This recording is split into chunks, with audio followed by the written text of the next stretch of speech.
So in the previous video, we saw how to set up a fancy Markdown file that had lots of bells and whistles. Let's set up a simpler one that can actually do some useful work. Here I can go into the File menu to set up our new Markdown file, and I click on R Markdown. And again, I want a template, as I did before. But instead of the fancy template, which I used before, let's go ahead and think about the plain template. Plain template is this almost empty document that will set things up nicely using the mosaic package.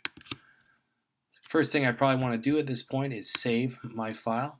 I can save my Markdown file. Let's call it test Markdown. RMD file is the typical suffix for Markdown files. Go ahead and save that. And if we kind of scroll through this, we can see this startup part, setting up various things so it looks nice.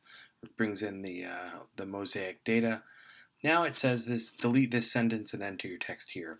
If we went ahead and just knitted this file by clicking on here, knit HTML, it would pop up an output that really just has delete this sentence. Remember, if you didn't get this, check to see if your pop-ups are being blocked by your browser.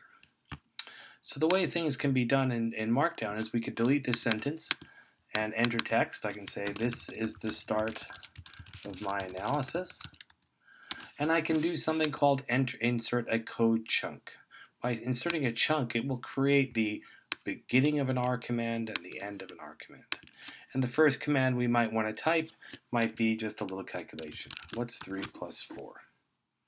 I could be thinking about another example, again, where I insert a chunk and can now go ahead and say something like fave stats, what is the age of the subjects in the HELP, the randomized clinical trial. When I go ahead now and knit, I can see that I have still untitled is the name of my document. I have this calculation that I've done, and I've again calculated the age in years for the HELP study. Let's go back and make a couple other changes to things. If I scroll right up to the top of my document, I have this untitled.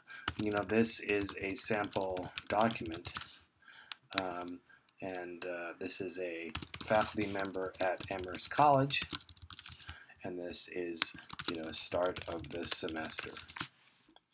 Go ahead now and knit. We can see that that's been changed on this file.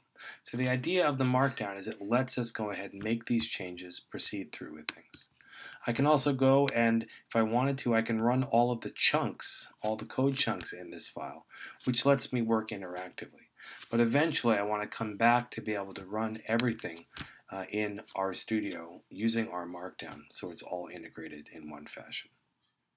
One final note, there's lots of documentation, but it's not particularly long for R Markdown.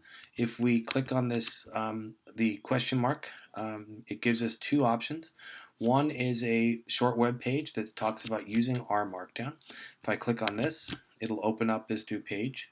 Again, not a particularly long document, but gives us some overview. It's kind of nice to be able to get an overall picture.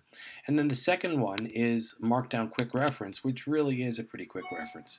This opens up in the Help browser, in this Help panel, and describes how to do different things with headers and lists, line breaks, how to bring links to other things in, block quotes. These are code blocks and other types of things.